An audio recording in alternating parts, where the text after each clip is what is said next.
जागतिक वारसा स्थळांच्या यादीत महाराष्ट्रातील मोजक्या ठिकाणांचा समावेश असून पश्चिम घाटाचा त्यात वरचा नंबर लागतो। त्याच पश्चिम घाटात जैवविविधतेने नटलेल्या अशा सह्याद्री डोंगर रांगांनी वेढलेला तालुका म्हणजे चंदगड। हा चंदगड तालुका कोल्हापूर जिल्ह्याचे शेवटचे टोक असून कर्नाटक व गोवा राज्याचा सीमावर्ती भाग आहे। डोंगर कपारीमध्ये वसलेल्या या तालुक्याला नैसर्गिक साधन संपत्ती लाभली असली तरीही हा भाग दुर्गम आणि कायमच दुर्लक्षित राहिला आहे। एकीकडे कोल्हापूर जिल्ह्याचे महाबळेश्वर असा चंदगड तालुक्याचा उल्लेख केला जातो, मात्र त्याचा पर्यटनाच्या दृष्टीने काडीचाही विकास झालेला नाही। पर्यटनाच्या दृष्टीने या ठिकाणी मोठा वाव असून त्यासाठी राजकीय इच्छाशक्तीची गरज आहे।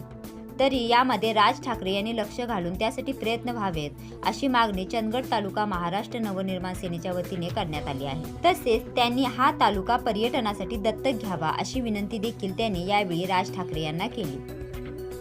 29-30 रोजी 2 दिवसासाठी आदरणीय राजसाहेब ठाकरे कोल्हापूर दौऱ्यावरती होते। त्या निमित्ताने आम्ही चंदगडचे सर्व पदाधिकारी महाराष्ट्र नवनिर्माण सेनेचे साहेबांना त्या ठिकाणी भेट घेण्यासाठी गेलो होतो।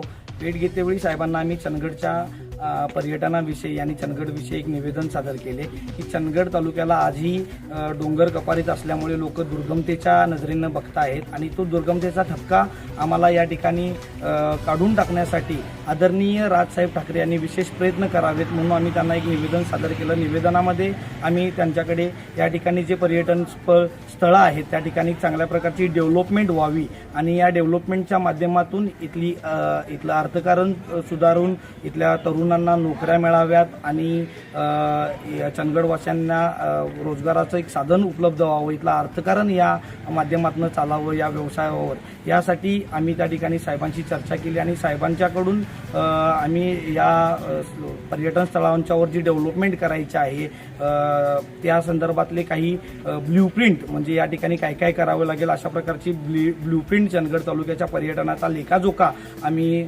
साहेबांच्या समोर मांडण्यासाठी साहेबांचा टाईम मागितलेला आहे। आणि आदरणीय राजसाहेब ठाकरे यांनी मोठ्या मनानं जसं आदरणीय राजसाहेब ठाकरेंना त्यांच्या स्वप्नातला महाराष्ट्र बनवायचा आहे त्या महाराष्ट्र बनवण्याची सुरुवात आम्ही चंदगड पर्यटन चंदगड हिल्स या नावाने चंदगड तालुका पर्यावरणासाठी दत्तक घ्यावा अशी मागणी मी राजसाहेब ठाकरे यांच्याकडे केली आहे आणि त्यांना त्या मागणीला त्यांनी पूर्णपणे वेळ देऊन आमचे विचार ऐकण्यासाठी आणि आमची ब्ल्यूप्रिंट पाहण्यासाठी आमच्या स्वप्नातलं चंदगड पाहण्यासाठी त्यांनी आम्हाला विशेष मुंबईला इथल्या शिष्टमंडळाला बोलवून घेऊन त्यावर चर्चा करण्यासाठी टाईम देतो असं आम्हाला त्यांनी सांगितलं आहे। जय हिंद, जय महाराष्ट्र।